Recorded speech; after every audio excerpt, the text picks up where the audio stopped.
Efésios capítulo 3, versículo 14 ao 21. Amém. Efésios capítulo 3, versículo 14 ao 21. Por isso, eu me ponho de joelho diante do Pai, a quem toda a família do céu e na terra recebe o seu verdadeiro nome. Peço ao Pai que, de acordo com a sua grande glória, Ele me permita que você tenha os seus espíritos poderosamente fortalecidos por meio do Espírito Santo. Peço a Cristo que viva os seus corações por meio da fé. A vida de vocês tem raízes e alicerces em amor. E você diz? Amém. Amém. Meus amados irmãos, porém agora está cedo, mas não vou demorar. Eu quero frisar nesse texto: por esta causa eu me ponho de joelho diante do Pai. Paulo estava afirmando aos irmãos de Efésios que ia interceder diante do Pai pelos irmãos em Efésios. Por isso, quando ele diz, por esta causa eu me ponho de joelho, eu queria fazer você pensar. Hoje é domingo. Quantas vezes essa semana você e eu nos pomos de joelho? Estar de joelho é uma posição de humildade. Estar de joelho é uma posição de entrega.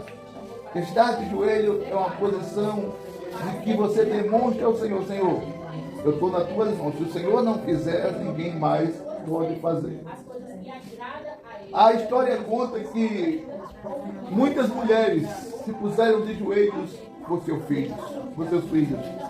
A história conta que Jesus se pôs de joelho por seus discípulos. A história conta que estar de joelhos, clamando por uma causa, o Senhor responde. Mas pastor, Deus não escuta a oração da gente se a gente estiver em pé? Claro. Eu, na circunstância que me encontro, tenho dificuldade de estar de joelhos. Deus escuta a minha oração sentado, deitado, escuta. Mas assim que a perna for colocada aqui, eu vou estar de joelhos. Por quê? Porque estar de joelhos é uma posição de humildade e Deus se agrada da postura de quem é humilde. Quando nós chamamos alguém aqui na frente e pedimos para essa pessoa ficar de joelhos, porque ela está aceitando Jesus, ela está confessando: Senhor, a minha vida não é minha, a minha vida é tua. Existem algumas pessoas que dizem: eu não me dobro diante de ninguém. Tem pessoas que têm dificuldade de se dobrar até diante de Jesus. Entenda, quando você se ajoelha, só em você estar de joelho, Deus já está disposto a lhe responder. Agora, o problema e o fato é que as nossas orações de joelhos, elas são mais rápidas do que a entrega de pizza quando você faz uma ligação. Não é? As nossas orações sempre é assim: Deus, muito obrigado porque o Senhor Deus essa noite abençoada, nos dá um dia amanhã abençoado, faz com que eu durma bem, não diga Jesus amém. Não é? As nossas orações sempre são mais rápidas do que um carro de Fórmula 1. E oração, ela não tem que ter, não, peraí, eu tenho horário para começar e tenho horário para terminar. Não, você pode até ter horário para começar, para terminar, não. Por quê? Porque oração é um diálogo. Oração é uma conversa. E se eu for na casa da Anne, se eu for na casa da Josefa, e eu começar a conversar com ela, e daqui a pouco, eu não acredito que elas vão olhar para mim e dizer assim: ô pastor, vamos encerrar a conversa, porque já está um saco essa conversa, pode ir embora. Acontece isso? Talvez não, né? Acontece não. Eu fui na casa da irmã Nezinha, ela queria fazer comer 2 pratos de canjica. Por quê? Porque ela queria que eu continuasse lá, porque a conversa estava boa, eu quase não vou embora. A conversa com Deus é parecida. Você se ajoelha para conversar. A diferença do crente é que a gente se senta para conversar um com o outro, né? A conversa com Deus é diferente, é de joelho. Por que de joelho, Pierre? Por que de joelho? Porque a oração de Deus é de joelho. Se aqui agora chegasse o governador das Alagoas, todo mundo fazia o quê? Aparecia logo uma voz de um locutor aqui no microfone, dizia: senhores moradores desse assentamento de Sete Casas, está conosco o excelentíssimo governador Paulo Dantas. Solicitamos aos presentes que fiquem em pé. Não é? Aí a gente ia ficar em pé, até eu, em pé, por causa que um homem, porque ele é governador, chegou aqui. Isso é sinal de respeito. Agora, diante de Deus, a melhor posição que o crente pode ficar é de joelho. Por que de joelho? Já disse e repito, joelho é sinal de entrega. De joelho você consegue fazer uma conexão melhor entre você e Deus. Daniel é um dos casos emblemáticos da Bíblia que nos mostra que através da oração Daniel obteve tudo o que precisava. Então Paulo, quando diz por essa causa, irmãos, eu me coloco de joelho, ele está dizendo: eu vou dobrar os meus joelhos, vou clamar ao Senhor, Deus vai mandar a resposta e o problema de vocês será resolvido. A grande questão é que a gente se incomoda demais de ficar de joelho. O joelho dói, dá uma fumigada, um chama pela gente, o telefone toca, o WhatsApp chama, e a gente tira aquele tempo para se concentrar, para falar com Deus, mas as circunstâncias em volta não deixam. Você já parou a pensar nisso? Um sábado desse eu disse para Jesus: eu vou passar a madrugada orando, falando com o Senhor. Mas meu amigo, quando bateu meia-noite e 2 minutos, bateu um sono que eu nunca tive.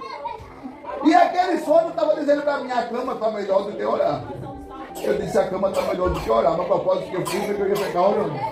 Deu 1h da manhã, o sono aumentou e a voz disse: a tua esposa está lá. Deve estar com frio, porque a janela está aberta, corre lá, vai deitar um pouquinho com ela depois que tu volta. Não, mas eu só ia sair daqui 6h da manhã, então só sai às 6.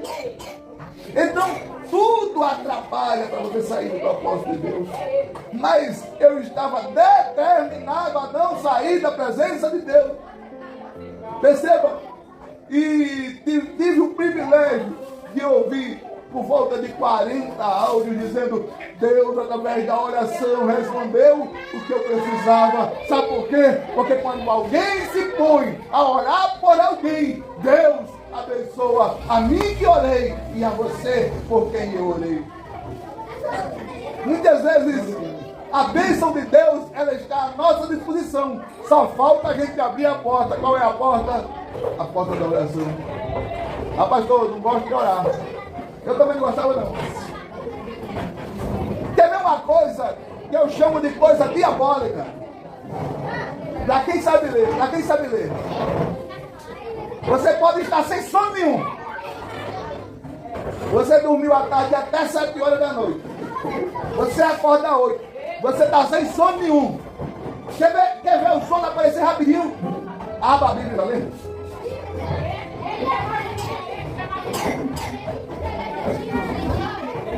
O Senhor é o meu pastor. Tô vendo, dá um café aí para o som desse passo aqui. Misericórdia, pai. Então vocês vão dormir a tarde todinha. Nada me faltará. Deitar me faz em ventres.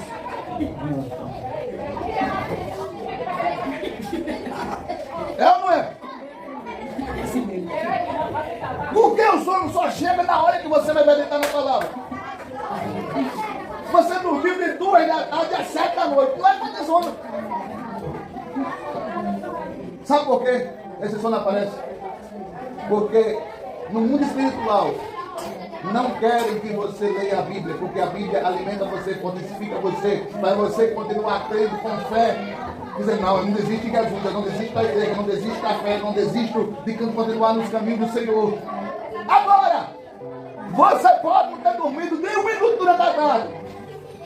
Se aparecer aqui um churrasco, música alta, você pode estar cansado como tiver, você requebra a noite toda e diz: cadê o sono? Não sei.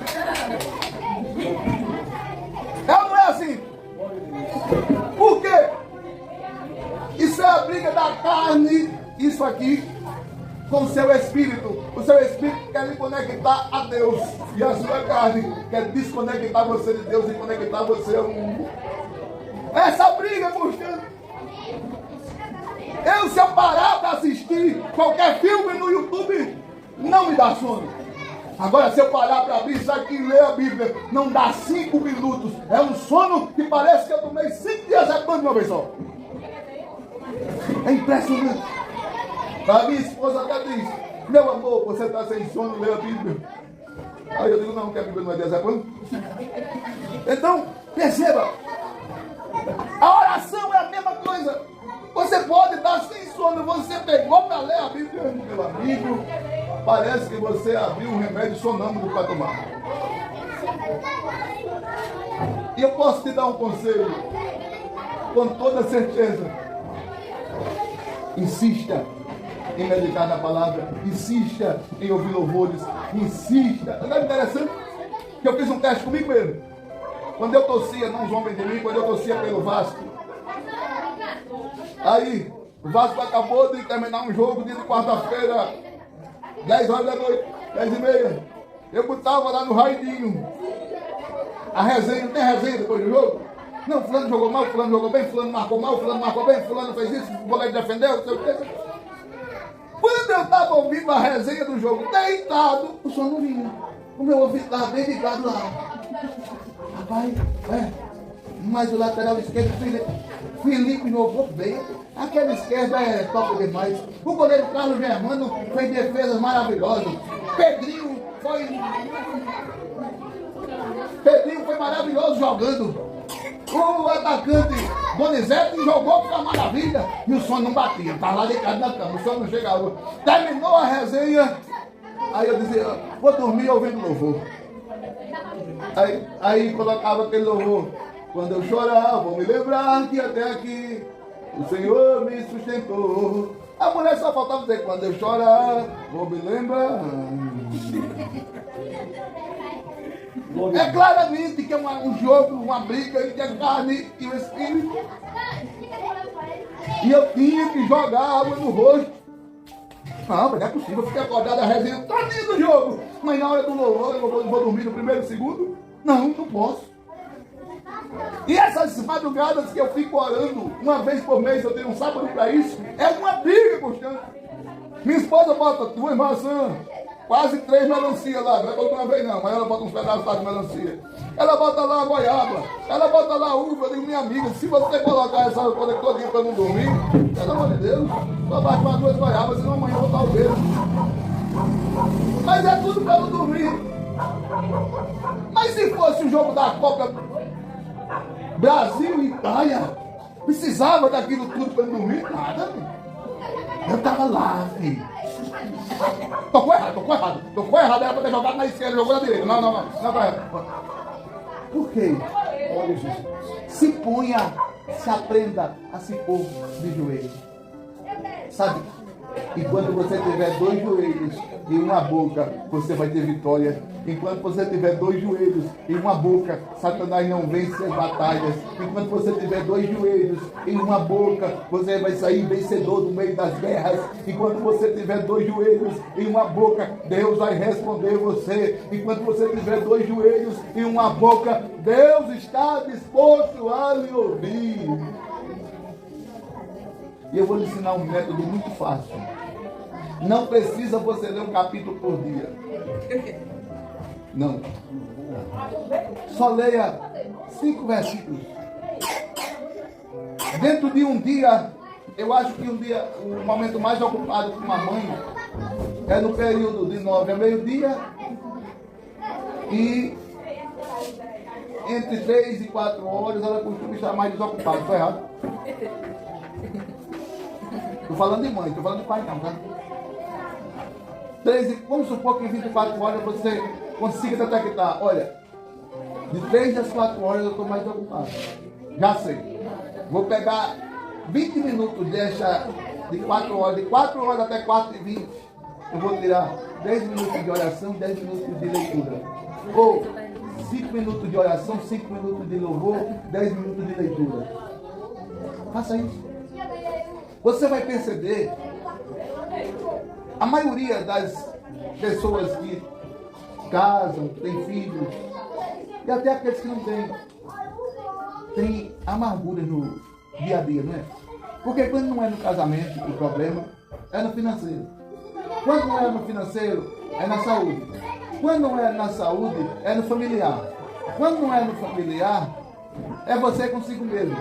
Quando não é você consigo mesmo, é alguma coisa relacionada a seu esposo. Mas sempre tem problema no seu dia a dia, não é? Se você tomar essa decisão de tirar 20 minutos do seu dia, o dia tem 24 horas, é 8 para dormir, tem gente que usa 12 para dormir, né? Mas o 8 é o padrão. É 8 para dormir, é 8 para trabalhar, 16. Concorda comigo?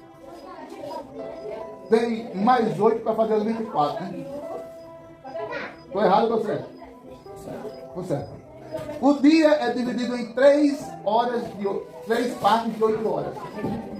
Então, sabendo disso, programe um pedacinho de 1 hora dessas 8.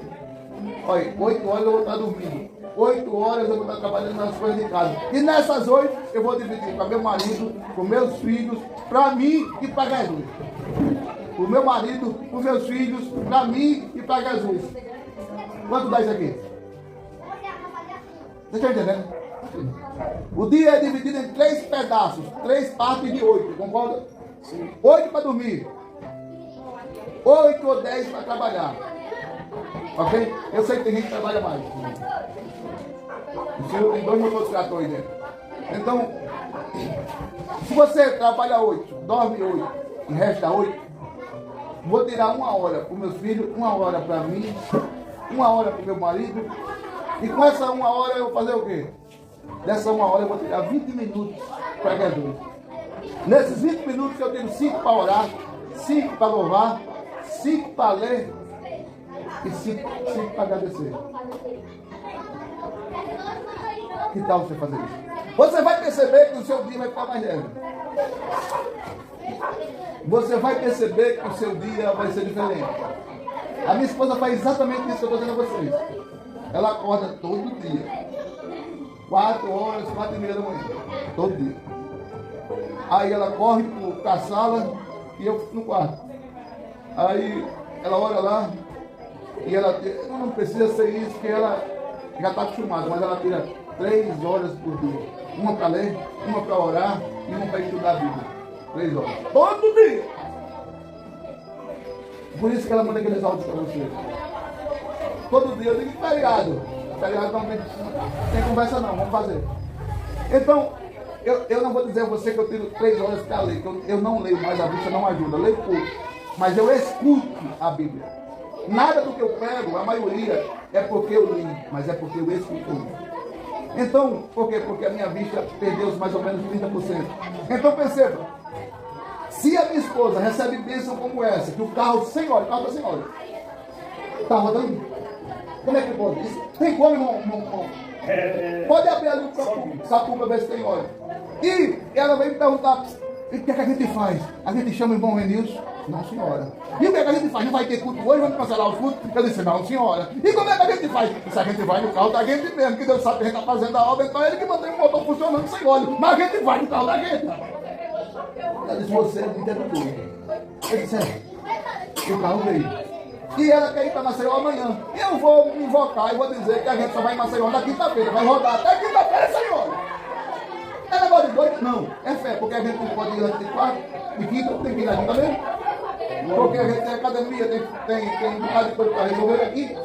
E quinta-feira é o dia da fisioterapia lá.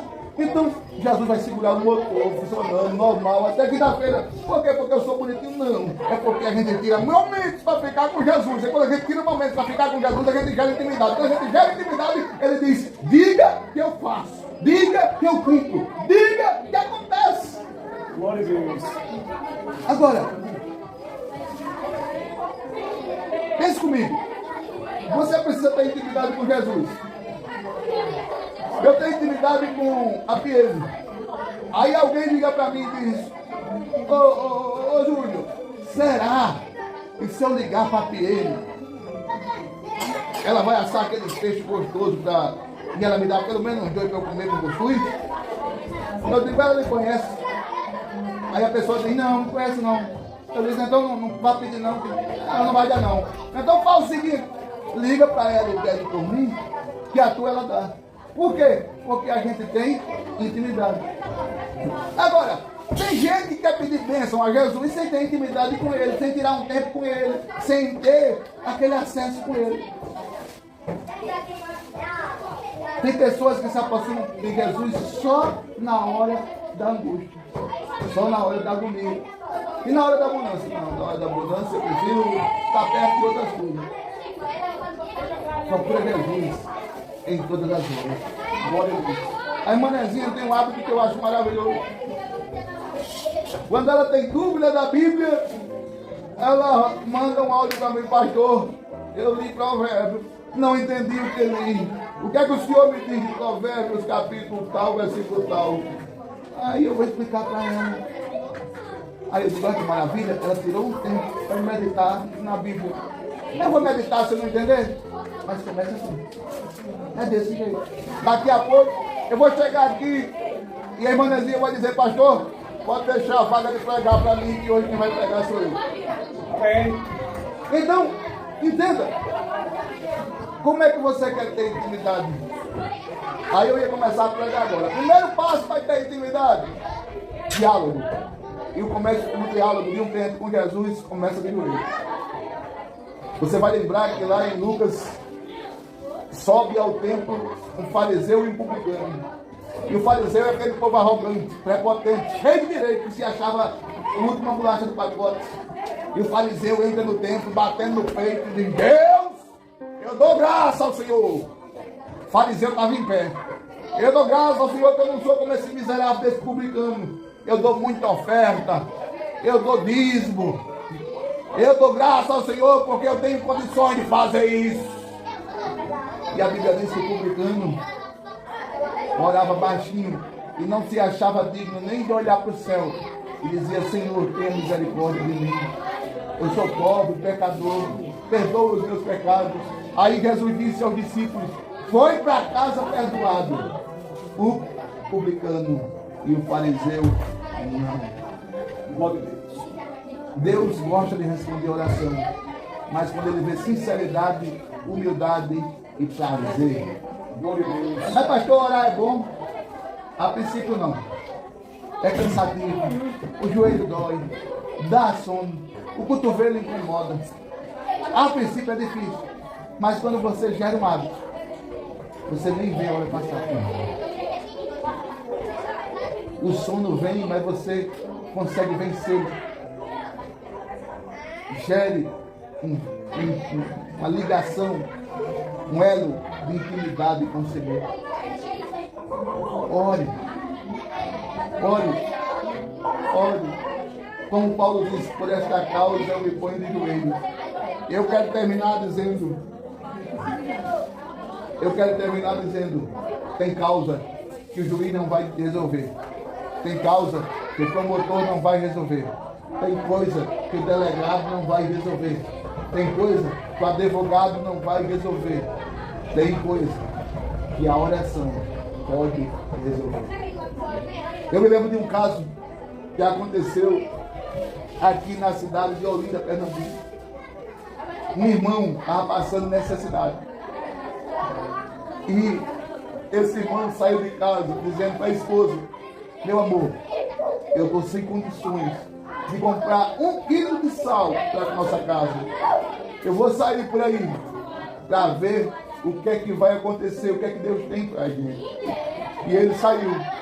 Quando ele saiu, ele parou de frente ao Carrefour e uma voz no ouvido dele disse: entra. Aí ele entrou. Faça compras. Pegue tudo que você quiser. Mas, Senhor, eu não tenho dinheiro. Pegue tudo que você quiser. Ele saiu pegando arroz, nordestino como era, fupa. Saiu pegando macarrão, tudo que você pensar, papel higiênico, material de limpeza, topou um carrinho. Aí a voz disse: pega o segundo carro. Aí ele disse: só dando maluco, porque eu não tenho condições de pagar nem o primeiro, mas mal o segundo. Ele pegou o segundo carro. Aí, bota em guloseima, bota comida para as crianças, bota. Começou a arrancar. Encheu o segundo carro. Aí a voz disse: vá para o caixa de número 19. Aí a atendente disse: senhor, pode ir embora que o Carrefour vai mandar as mercadorias na sua casa. Aí ele disse: mas eu não tenho condições de pagar. Não se preocupe, vá para a sua casa, que a mercadoria chega lá. Aí ele ficou assim: mas quem vai pagar? Aí a atendente disse: o senhor foi sorteado 30 anos de Carrefour. Quem chegasse no caixa 19 a essa hora, 10 horas e 35 minutos, era o beneficiado e as compras não seriam cobradas de você. Ele não tinha nem carro para levar. O Carrefour levou lá. Esse mesmo lugar, Olinda, Pernambuco, o irmão José Euclides Messias, da Igreja Casa da Bênção em Olinda, recebeu um carro do açaí na sua casa, topado de comida. Na casa do irmão não tinha nada. Aí ele disse: meu Deus, quem mandou esse carro? Se foi alguém, foi lá no açaí, pagou e mandou trazer aqui. Ele disse: não, tem uma coisa errada, eu vou lá no açaí saber. Quando ele chegou no açaí, ele disse: cá, houve um engano. Alguém na minha casa levou as mercadorias que eu não comprei. E eu queria saber quem foi que pagou. Me mostre a assinatura de quem pagou. Se foi pago em cheque. Ele disse: me mostre a assinatura. Ele disse: senhor, não conhecemos aquele senhor que veio pagar as suas compras. Mandou levar um baú de comida na sua casa. Mas eu queria saber quem era. Nós vamos procurar aqui a assinatura dele. Quando procuraram, o camarada olhou no papel e viu lá: Jesus Cristo, o Nazareno. E ele começou a falar em línguas. Quando viu a assinatura, aí a atendente disse: como é que o senhor diz que o senhor não conhece o camarada que pagou as compras, que o senhor fala as mesmas línguas que ele fala? Agora, sabe qual foi a coisa idêntica que aconteceu nesses dois fatos? Os dois oraram. Os dois oraram. Quando a oração não resolve, ninguém mais pode resolver. Tenha certeza. Recebo áudio de todo lugar: Guarujá, Curitiba, Paraná, Pará, Belo Horizonte, Aracaju, Natal. Onde você imaginar? Pastor, ore, pastor, ore, pastor, ore, pastor, ore. E as pessoas depois testemunham o Deus que opera em Curitiba, São Paulo, Rio, opera na sua vida. Agora é só você se pôr de joelho. Só isso. Não precisa ser 50 minutos. Faça 5. Depois você aumenta para 10. Depois você aumenta para 15. Mas ore, faça alguma coisa. Amém? Senhor Deus, maravilhoso Pai, muito obrigado pelo privilégio de te adorar, de estar na tua casa. Pai, que esse povo ame orar, Senhor. Que esse povo ame conversar contigo. Pai, faz uma semana sobrenatural sobre a vida, Senhor, de cada mulher, de cada homem, de cada senhor, de cada senhora, de cada criança. Pai, em nome de Jesus. E pela fé, eu creio que vai ser uma semana abençoada, de vitória. Traz esse povo na sexta-feira, no domingo, para a glória do teu nome, em nome de Jesus. Amém. E vou dizer uma coisa para você aqui, no dia você vai me lembrar. Eu não vou correr atrás para comprar a perna mecânica. Eu vou ganhar a perna mecânica. Vocês ficaram tristes com isso, foi? Eu achei que foi bom. Eu vou repetir, eu não vou comprar a perna mecânica. Como foi dito que eu ia comprar? Eu vou ganhar! Escreva isso. Porque só fala assim se você tiver fé. Mas isso é propósito de oração. Ore que a bênção vem, ore que a bênção chega. Ore que você não fica sem milagre no casamento, na família, em qualquer. Amém? Vamos ficar de pé? Amém.